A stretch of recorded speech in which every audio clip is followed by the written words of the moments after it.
تعلیم اور دعوت کے تمام اعمال کی ذمہ داری ہے۔ مردوں کی طرح اس امت کی خواتین کے اوپر یہ امت بحیثیت امت ہونے کے اس دعوت کے فریضے میں حضور صلی اللہ علیہ وسلم کی اللہ قدرت نے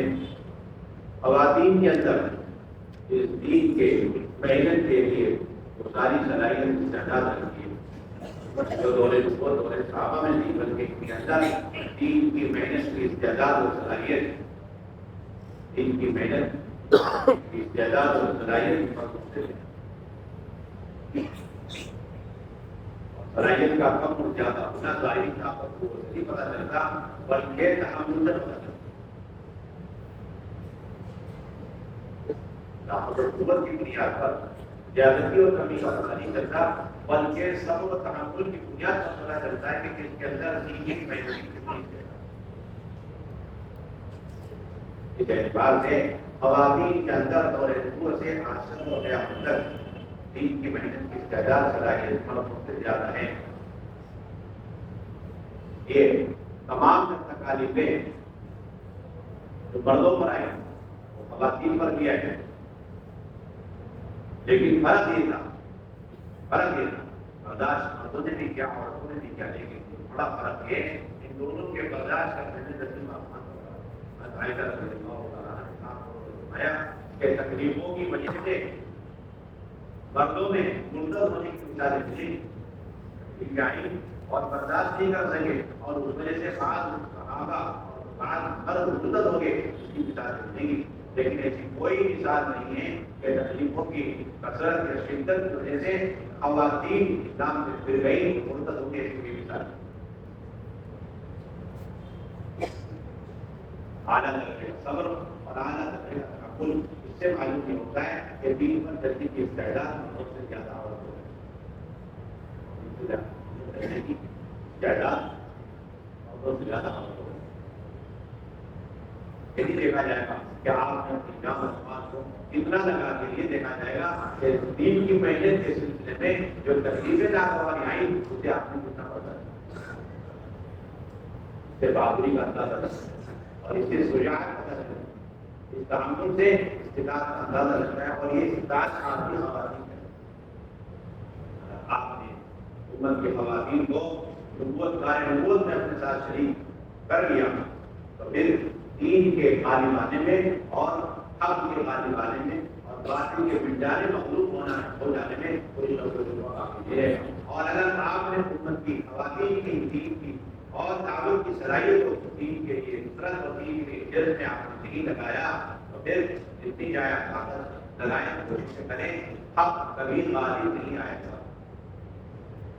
یہ دین کی نصرت مکمل اس وقت ہوگی اور دین کی نسبت پر ہجرت سے اس وقت مکمل ہوگی جبکہ امت کے دونوں طرف سے ہجرت اور نصرت میں برابر شریک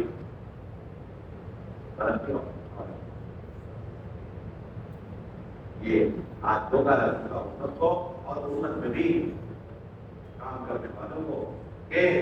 مستورات اللہ کے راستے میں نکلنا کوئی ضروری نہیں ہے، اختیاری چیزیں اور نقلی چیزیں ظاہری چیزیں ایسی بات نہیں ہے، بلکہ عظیمت کی چیزیں دور نبوت میں خواتین نے تمام تر رکاوٹوں کے تکلیفوں کے باوجود اللہ کے راستے کے عروج اور نفرت کو اور ہجرت کو تھوڑا سا تکلیف آئی وصیتیں دی گئی اسے برداشت کر دیا، لیکن ہجرت کو اور عروج کو یعنی یہ خواتین کا اللہ کے راستے کا عروج یہ انہیں مجاہدوں کے ساتھ مجاہدوں کے ساتھ دور نبوت میں خواتین کی ہجرت کی راتوں کے ساتھ آسانی کے ساتھ اور اس تکلیف اور اذیت میں حضور صلی اللہ علیہ وسلم اس طرح پیش تھے، اسی طرح آپ صلی اللہ علیہ وسلم کے گھر والے اہل خانہ اور آپ کی لاڑکی بیٹیاں بھی اس کو پانی میں تھے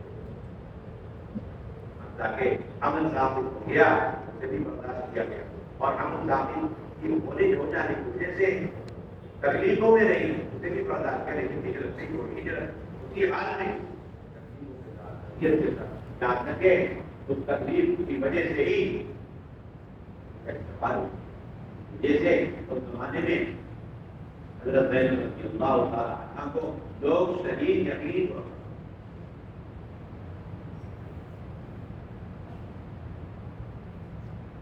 حضرت زینب رضی اللہ تعالی عنہ حضور صلی اللہ علیہ وسلم کی بیٹی فرماتی ہے کہ میں ہجرت کی تیاری کر رہی تھی، اتنے میں ابو سفیان کی بیوی ہند میں خطبہ میرے پاس آئی، سے ملی اور کہنے لگی کیا مجھے یہ بات نہیں پہنچی ہے کہ تم اپنے باپ سے ملنا چاہتے ہو، اپنے باپ کے پاس جانا چاہتی ہو؟ کہتی ہے میں نے کہا کہ میرا کہا کہ اے میری چچا کی بیٹی میں سفر کرتا ہوں، اگر سفر میں کوئی ضرورت کا سامان تمہیں چاہیے یا پھر تمہیں اپنے مالک تک پہنچنے کے لیے مال کی ضرورت ہو تو میں یہ سارا انتظام کر سکتی ہوں اور ضرورت پورا کر سکتی ہوں، لیکن تم سے چھپاؤ جو باتیں دیکھیے جو کچھ لڑائی جھگڑے مردوں کے درمیان میں وہ عورتوں کے درمیان نہیں ہوتے، مردوں کے درمیان ہے اور عورتوں کے درمیان نہیں، اس سے تم ساری بات ظاہر کو ہمارا کیا کہتے ہیں کہ خدا کی پسند انہوں نے یہ ساری باتیں بنائی اس لیے تھی تاکہ یہ کام کرے، یہ باتیں نکل جائیں، کہتی ہیں کہ پھر میرے اندر ڈر پیدا ہو گیا اور میں ہجرت کا انکار کرتی ہی رہی، میرا ارادہ نہیں کرتا۔ صاحب کہتے ہیں کہ لیکن حضرت زینب رضی اللہ عنہ خاموشی سے ہجرت کی تیاری میں لگی رہی، یہاں تک کہ جب تیاری میں فارغ ہو گئی تو پھر ان کے دیور کنانہ بن الربیع ان کے پاس ایک سواری لے کر، کنانہ بن الربیع ان کے پاس ایک اونٹنی لے کر گیا، جس پر وہ سوار ہو گئی۔ اس کے بعد ان کے دیور نے اپنے کمان کو اور اپنے ترکش کو ساتھ میں اپنے کمان اور اپنے ترکش کو ساتھ میں لیا، یہاں تک کہ وہ انہیں لے کر دن کی روشنی میں ان کو آگے سے پکڑ کر دن کی روشنی میں ان کو لے کر چلنے لگے، اور وہ اپنے موزن میں بیٹھی قریش کے لوگوں کے درمیان ان کے اس طریقے سے ہجرت کر کے جانے کا چرچا ہونے لگا تو وہ ان کی تلاش میں نکل پڑے، یہاں تک کہ انہوں نے ان کو وادی دوا میں پا دیا، مکے کے قریب ایک وادی ہے، وہاں انہوں نے ان کو پکڑ لیا۔ سب سے پہلے ان کے پاس پہنچنے والا عباس بن اسود الجہری تھا، جس نے وہاں پہنچ کر اپنے نیزے کے ذریعے سے ان کو ڈرانا شروع کیا، نیزا دکھا کر کے ان کو ڈرانا دھمکانا شروع کیا۔ بہت اچھے بیٹھے ہوئی تھی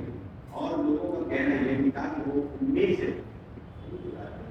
بیٹی اگر زینب رضی اللہ تعالی عنہ امید سے بیٹی، لیکن یہ بدبخت انسان اپنے نیزے سے ان کو ڈراتا رہا، یہاں تک کہ وہ نیچے گر گئی۔ یہ منظر دیکھ کر ان کا دیور کنانہ بن الربیع وہ گھٹنے کے بل بیٹھ گیا اور اس نے اپنے ترکش سے سارے تیروں کو ان کے سامنے ڈال دیا، اپنے ترکش سے سارے تیروں کو اپنے سامنے رکھ دیا اور پھر کہنے لگا مشرکین سے، خدا کی قسم تم میں سے جو میرے قریب آئے گا میں اس تیر میں سے ایک اس کے اندر بےبس کر دوں گا داخل، جب تک میرے پاس تیر ہے تب اس کے اندر ان کی بات سن کر پیچھا کرے، اتنے میں قریش کے بڑے لوگوں کو لے کر ابو سفیان اور پہنچ کر کہنے لگا اے آدمی یہ تیر اندازی کو ہم ان سے بات کرنا چاہتے ہیں، تیر اندازی تھوڑا روکو، ہم ان سے بات کرنا چاہتے ہیں۔ وہی کیا ابو سفیان ان کے سامنے کھڑا ہو گیا اور کہنے لگا کہ تم نے بہت غلط کام کیا، تم نے بہت غلط کام کیا،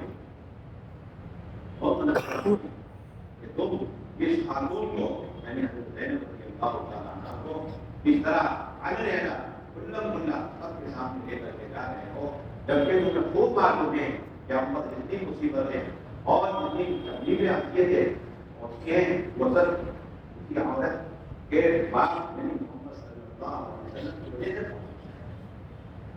اور تم اسی کی بیٹی کو کلم کلا سب کے سامنے،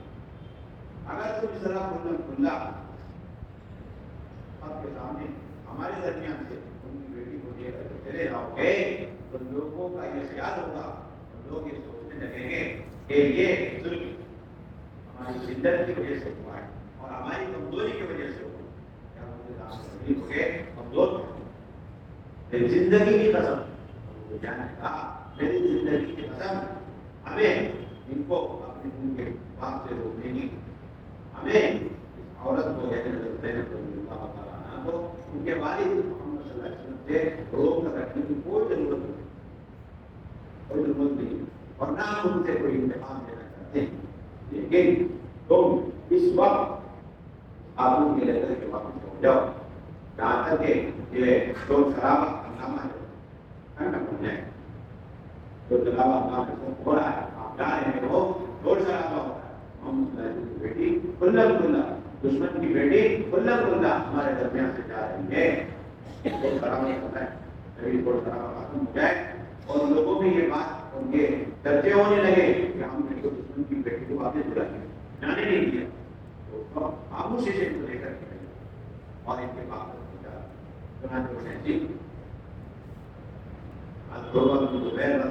فرماتے ہیں ایک شخص